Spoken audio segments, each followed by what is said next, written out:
વલસાડ જિલ્લાના વાતાવરણમાં પણ સવારથી જ પલટો જોવા મળ્યો। આ દરમિયાન સવારથી બપોર સુધી વલસાડ અને પારડી સહિતના આસપાસના વિસ્તારમાં છૂટોછવાયો વરસાદ વરસ્યો હતો। જો કે બપોર બાદ જિલ્લાના છેવાડે આવેલા ઉમરગામ અને કપરાડાના અંતરિયાળ વિસ્તારોમાં ગાજવીજ અને ધોધમાર વરસાદ હતો।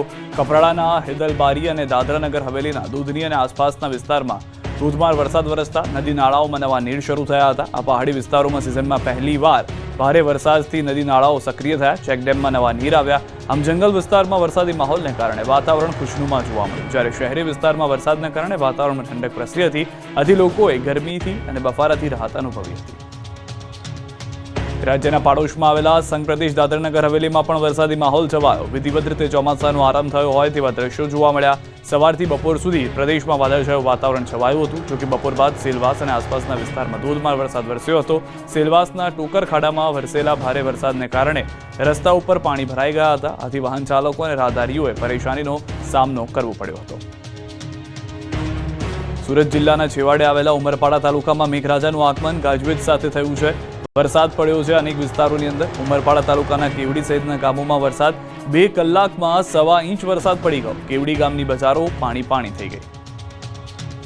બારડોલી તાલુકાના બાબેન નજીક નહેરમાં ખાબકી કાર। બાબેન ગામના લેક પેલેસ પાસેથી પસાર થતી નહેરમાં કાર ચાલકે સ્ટીયરિંગ પરથી કાબુ ગુમાવતા કાર નહેરમાં ખાબકી। કાર ચાલકનો બચાવ થયો। સ્થાનિકોએ કારને નહેરમાંથી બહાર કાઢવા ક્રેન બોલાવી।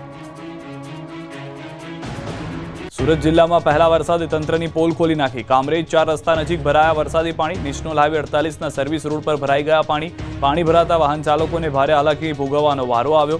વરસાદી પાણીના નિકાલ માટે તંત્રએ કરોડો રૂપિયા ખર્ચ્યા છે, છતાં દર વર્ષે આ પરિસ્થિતિનું નિર્માણ થાય છે। સુરતના બારડોલી નગરમાં સામાન્ય વરસાદમાં વોર્ડ નંબર 4માં આવેલ વિસ્તારમાં પાણી ભરાયા। નગરના આશાપુરી મંદિર નજીક વરસાદી પાણી ભરાયા। વરસાદી પાણી ભરાતા વાહન ચાલકો તેમજ રાહદારીને હાલાકી। પાલિકા તંત્રની પહેલા વરસાદે જ પોલ ખોલી।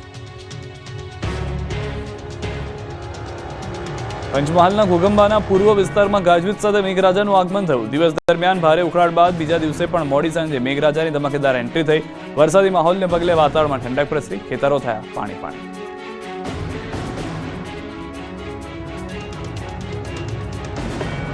આ તરફ રણ પ્રદેશ કચ્છમાં પણ વરસાદી માહોલ છવાયો છે। ભુજના દેસલપર વિસ્તારમાં વરસાદ વરસ્યો છે।